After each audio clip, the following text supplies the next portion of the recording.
پروردگار کے ارشادات ہیں، نبی علیہ السلام کا طریقہ ہے، حضور کے لیل و نہار کے قال، افعال، اعمال، تقریرات، وظائف، خلق محمدی، خلق محمدی سے جڑے امور ہیں۔ سوچئے تو صحیح کہ کتنا حسین تصور ہے کہ جس کی زندگی کا ایک ایک عمل حضور کے مشابہ قالب میں ڈھل جائے تو صورت کیسی سامنے آئے گی، اگر مشابہت حضور کی آ جائے تو قیمت کیسی پڑے گی، منزلت اس کی کیا ہوگی، ٹھکانہ اس کا کیا ہوگا، رتبہ اس کا کیا ہوگا۔ لہٰذا یہ بات یاد رکھیے کہ اعمال کی قیمت بھی حضور کے تشابہ سے پڑے گی،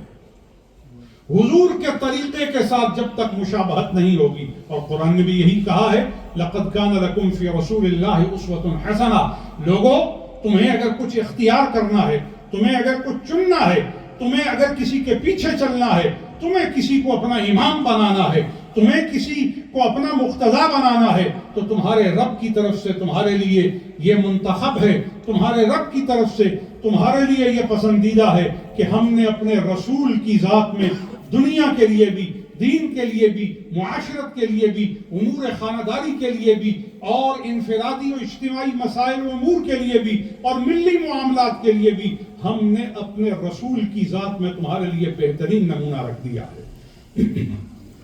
جو اللہ کے رسول کی ذات کے نمونہ کو اپنے سامنے رکھتے ہیں ان کو کامیابیاں ملتی ہیں، ان کو کامرانیاں ملتی ہیں۔ آپ غور کیجئے، جب واقعہ احد کا پیش آیا تو احد میں نبی علیہ السلام کے صحابہ کرام کو حضور نے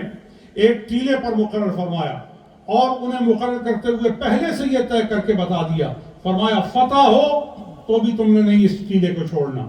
شکست ہو تو بھی تم نے اس ٹیلے کو نہیں چھوڑنا۔ حضور کا یہ پیش کی ہدایت فرمانا اس بات کی دلیل تھی کہ اللہ نے قلب محمدی کو، ذہن محمدی کو حقائق پر خبردار کر رکھا تھا، لہٰذا حضور علیہ السلام نے اپنے صحابہ کو پیش کر اس کی اطلاع فرمائی۔ لیکن پھر جب صحابہ کرام نے دیکھا کفار کے پاؤں اکھڑ گئے اور ان کے حوصلے ٹوٹ گئے اور ان کی صفیں بکھر گئیں اور وہ بھاگنے لگے، تو وہ مال غنیمت کے لیے، مال غنیمت کا مقصد بھی یہ تھا کہ اہل ایمان کو غلبہ ہو، اہل ایمان کی جو ضروریات ہیں وہ پوری ہوں، اور حق کی خاطر انہوں نے میدان سے جب کافر کو بھگا دیا اور ان کے حوصلے شکست کروا دیے تو تب وہ میدان میں مال غنیمت کو لینے کے لیے اترے۔ لیکن ان تمام پہلوؤں کے باوجود حقیقت یہ آپ کو سمجھاتی ہے کہ کچھ بھی ہو جائے اللہ کے رسول کی ہدایت کو نہیں چھوڑنا، اللہ کے رسول کے ارشادات سے غفلت و کوتاہی نہیں کرنا، اسی میں کامیابی ہے، اسی میں عزت ہے، اسی میں آبرو مندی ہے، اور اسی میں مقاصد کے ملنے کی ضمانت ہے۔ لیکن جب صحابہ کرام ٹیلے سے اترے تو وہ جو فتح تھی اس کی صورت بدل گئی، لیکن صورت بدلنے کے باوجود بھی سید عالم صلی اللہ علیہ وآلہ وسلم اپنے صحابہ کو شجاعت پر، استقامت پر، ثبات پر متوجہ کرتے رہے، اور اس دن کافروں نے حضور پر اتنے تیر برسائے کہ چاہا کہ سید عالم صلی اللہ علیہ وآلہ وسلم کو اپنے عزائم اور منصوبوں کا ہدف کر لیں، لیکن اس دن ایک صحابی ہیں جنہوں نے ہر تیر کو اپنے سینے پر سہا، ہر تیر کو اپنے بدن پر لیا اور حضور تک نہ پہنچنے دیا۔ وہ صحابی ہیں حضرت طلحہ۔ آپ غور کیجئے، اللہ کے رسول کی خاطر انہوں نے تیر کھائے اور انہوں نے زخم اٹھائے اور اتنی جرأت اور دلیری اور استقامت کے ساتھ کھڑے رہے کہ ایک موقع پر فرمایا گیا آج تو یوم طلحہ ہے، اگر طلحہ نہ ہوتے تو یہ شجاعت اور یہ دلیری اور حضور پر اپنا جگر اور دل نثار کرنے کا یہ پہلو اختیار نہ کرتے تو کائنات میں منظر کچھ اور ہوتا، منظر کچھ بھی اور نہیں ہو سکتا تھا۔ کیوں کہ جب رب نے فرمایا واللہ یعصمک من الناس، اللہ آپ کو لوگوں سے بچانے والا ہے، منظر نہیں بدل سکتا تھا، منظر وہی رہنا تھا جو میرے رب کی مشیت تھی۔ لیکن حضرت طلحہ کی جان نثاری اور حضرت طلحہ کے اس عمل سے کیا پتہ چلا؟ پتہ یہ چلا کہ اصحاب مصطفیٰ کو جینا پسند نہیں تھا، مصطفیٰ پہ قربان ہونا پسند تھا۔